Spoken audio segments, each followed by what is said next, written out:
All right. Good morning, everyone. Welcome to 10 Points to Ponder, where we like to talk about all the things that get you canceled: race, politics, Jesus, and manhood. My name is Ali Schwaga, and today I want to talk about. By the way, let me address my attire. It's cold today. At least it was cold. But it's interesting that one of the greatest things about living here in Colorado is that it can be cold 1 minute and all of a sudden the sun just starts poking out. And so the sun's coming out and things aren't that bad. Today I want to address a certain topic, and I want to do it by repeating an old adage that I always learned when it comes to management and managing people, the importance of walking around and just seeing how people are doing. And one of the things that you end up learning in the world of management is that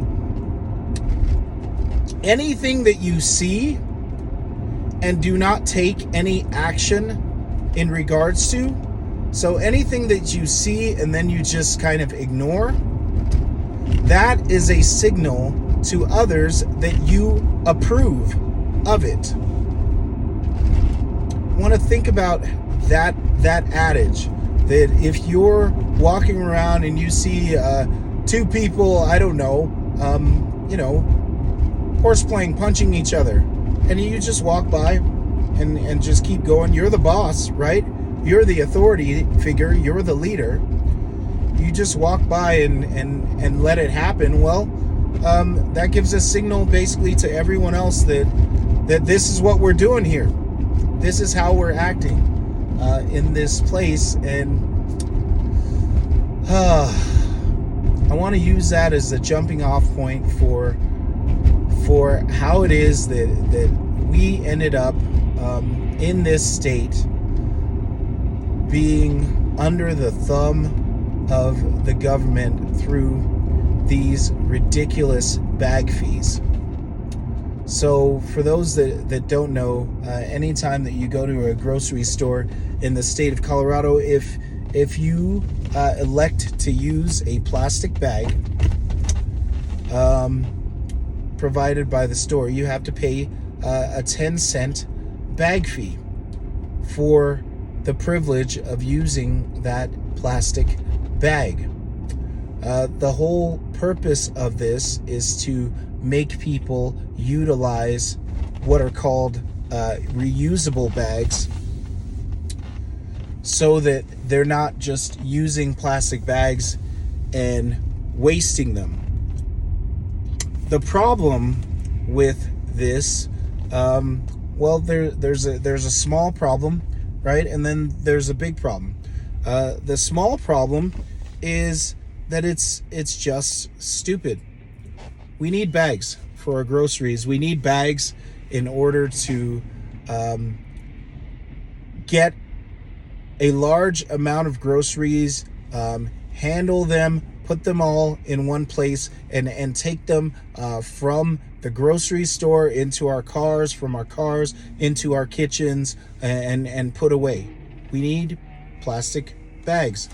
That's the small problem. The other small problem is that this is based on just somebody feeling good, right? Does it do good or does it feel good is always the question when you're looking at any sort of policy. I'm sure there's someone who just loves the idea that people now are bringing bags, because they've been bringing bags for the last 10 years. I can't tell you why.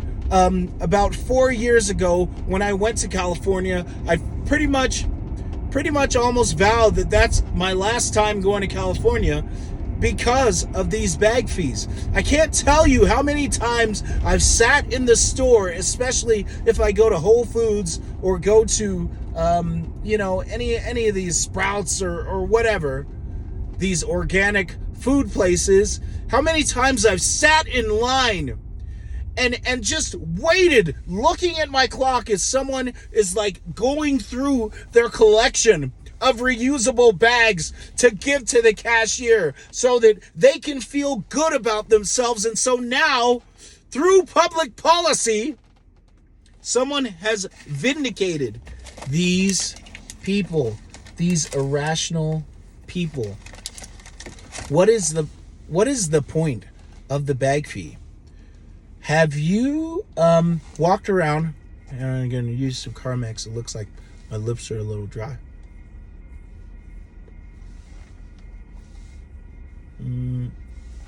Gotta use it. It's dry out here. Have you walked or ever gone to a landfill? Like really gone to a landfill, like gone to the dump to get rid of some stuff.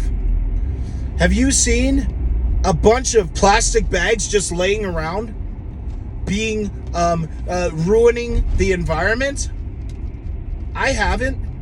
Have you gone through a nature walked near the lake or walked out in the arsenal or something and seen a bunch of plastic bags just laying around? Have you walked down the streets and seen them littered with plastic bags? I would venture to guess that the answer is absolutely not, because plastic bags are not the cause of pollution.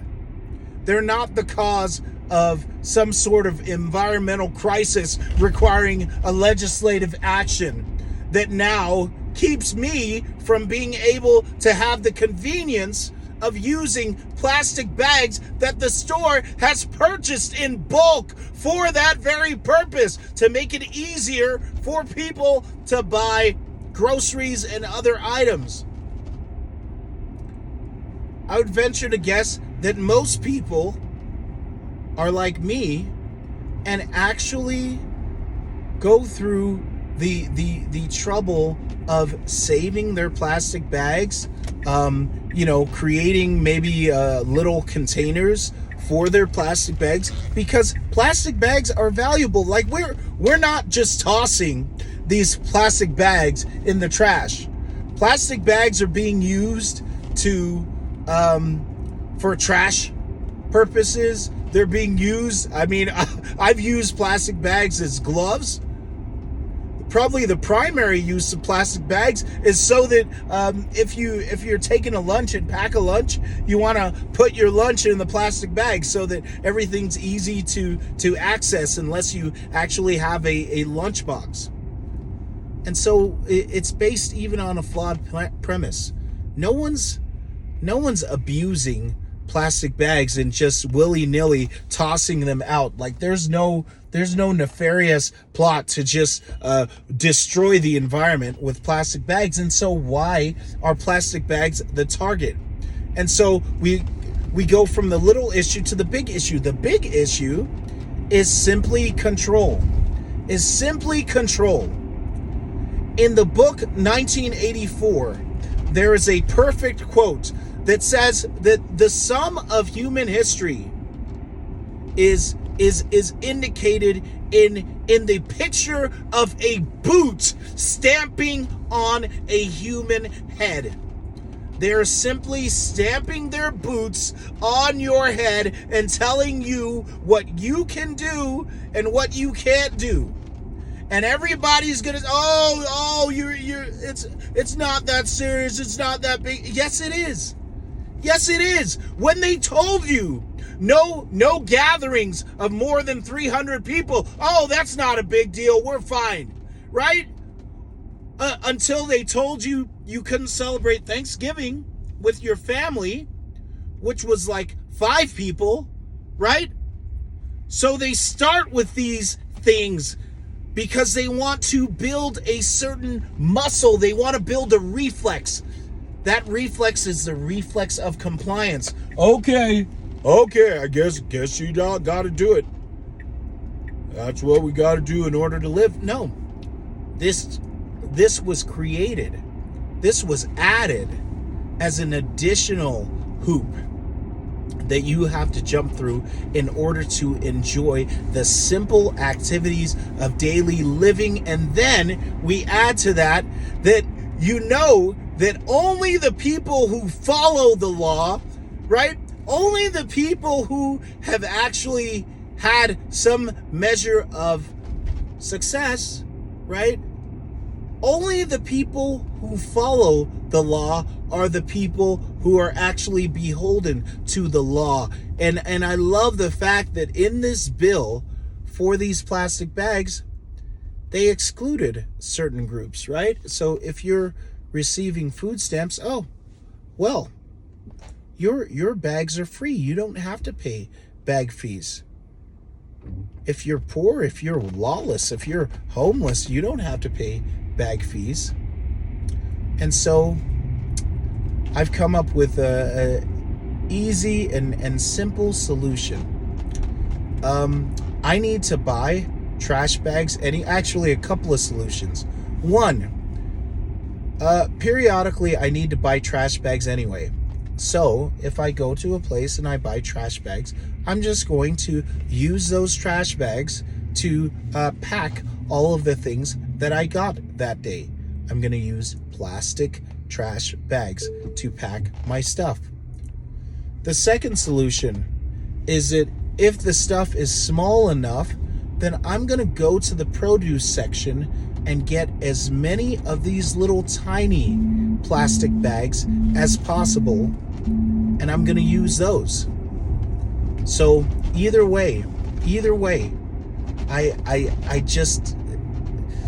I've come to a place where we need to resist. And it comes back to what I was saying about management is like if you see something is wrong and you just ignore it, then are you basically stating that it's okay, that what they're doing is right?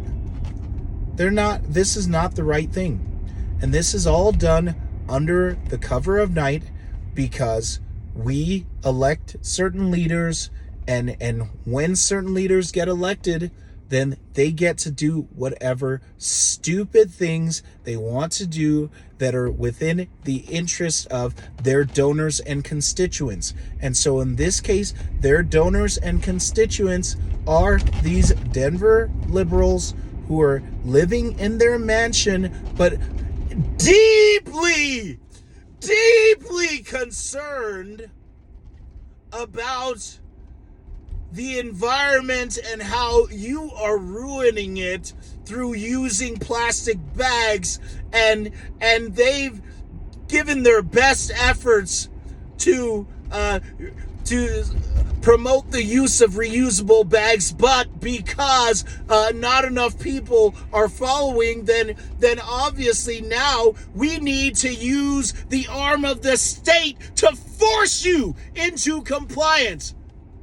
Behind every liberal is a fascist. Do not forget this. Behind every leftist is a fascist. First, they talk about all of these highfalutin things and how, shouldn't we all be equal? Shouldn't we all be free? Shouldn't we have a clean environment? And then in order to enforce it, because they know that they can't appeal to common sense, they know if they debated in the public square, they would be annihilated. They instead go to their big brother Polis and have him force you into compliance. A boot stamping on the human head. And that's all I have to say. Like, comment, subscribe, share this video. My name's Ali Schwaga, and this is 10 Points of Resistance to Ponder.